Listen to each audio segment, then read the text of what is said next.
Sport by Suzuki GSX G250, G300 cạnh tranh Yamaha G3. Cần nói thêm rằng hiện tại trong phân khúc Sport by 250 đến 400cc, dành cho người mới làm quen với mô tô phân khối lớn, Suzuki cũng đã có chiếc sản xuất 250R được ra mắt từ cuối năm 2016. Tuy nhiên với động cơ xi lanh đôi có công suất khiêm tốn chỉ 24,7 mã lực, mẫu xe này không thể đạt hiệu năng cao như các đối thủ như Yamaha G3, Kawasaki Ninja 250 và Honda CBR 250RG trên thị trường. Để có thể so găng với các đối thủ đồng hương nêu trên, dòng Sport Bike hoàn toàn mới Suzuki sản xuất G250 đang được hãng phát triển. Sự tồn tại của sản xuất G250 đã được khẳng định khi mới đây, một loạt các bản vẽ kỹ thuật chi tiết của chiếc xe đã bị rò rỉ trên mạng. Nhiều khả năng Suzuki đã để lộ những thông tin này khi hãng đăng ký bản quyền thiết kế của chiếc xe. Từ bản vẽ tổng thể, có thể thấy sản xuất G250 sẽ sở hữu thiết kế sắc sảo, tương tự đàn em sản xuất G125 hay G150 hiện tại.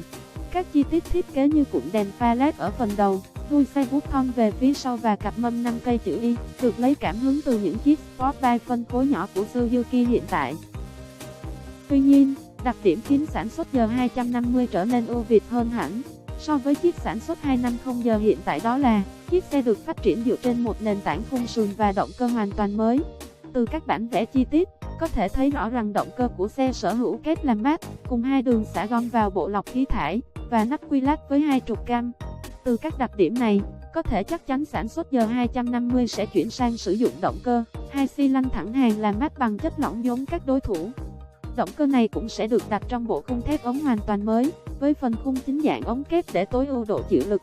Hộp gió của sản xuất G250 cũng sẽ nằm ngay phía trên động cơ, kẹp giữa 4 gióng của khung và dưới bình xăng. Cách bố trí tương tự Yamaha G3 và các đối thủ hiện tại. Ngoài ra, nhiều khả năng chiếc xe sẽ được trang bị hệ thống phục khá ưu việt. Không chỉ có phục trước upside down, sản xuất G250 có thể sẽ còn có phục sau monoshock với bình dầu rời. Hiện chưa có thông tin chính xác về thời điểm ra mắt của sản xuất G250. Tuy nhiên cũng giống như các đối thủ, phiên bản 250cc của chiếc xe sẽ được bán ở một số thị trường như Indo hay Nhật Bản, trong khi bản 300cc dành cho đa phần các quốc gia khác trên thế giới.